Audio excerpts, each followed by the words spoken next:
My name is Nigel Crook. I'm a professor of AI and robotics at Oxford Brookes University. Artificial intelligence is, on the one hand, it's really about the science of understanding how to get machines, computers and robots to do things that would require intelligence on the part of a human being. We study that. We build software that enables us to get the computer to solve that problem in a similar way to that human beings do. But we also use artificial intelligence to talk about the actual products, the outcome of that science, which is the software, the robots that exhibit intelligence and that we use pretty much every day of our lives now. Artificial intelligence has found its way into many different aspects of society. Human beings are ethical beings, and what that means is that we are mindful often of our behavior around other people. How do we react to somebody, or how do we treat another individual is very, very important to us as human beings.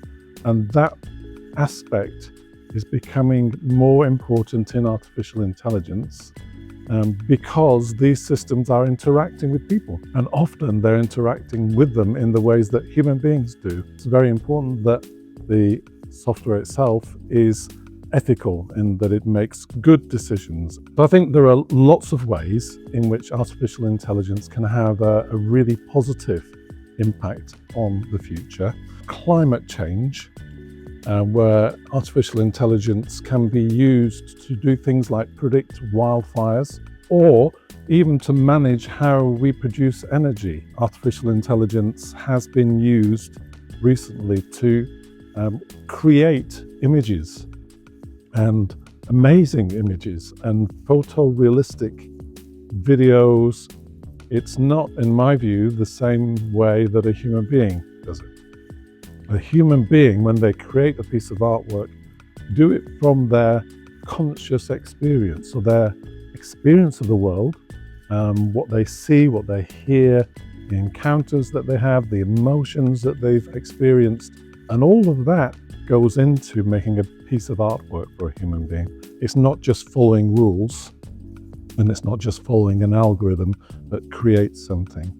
It's an expression, if you like, of what they feel and what they think inside. At Oxford Brookes University, we do research into robotics, and we have a number of robots here, and one of them is standing beside me here. It's called Baxter. His arms have lots of joints, so there's 1, 2, 3 joints that move, and then the arm rotates. So if you're curious about AI and you think it might be something that you might be able to do later in life as a job, for example, I would encourage you to stay curious. Keep looking out for anything that can help you understand what the technology is doing, what it's capable of.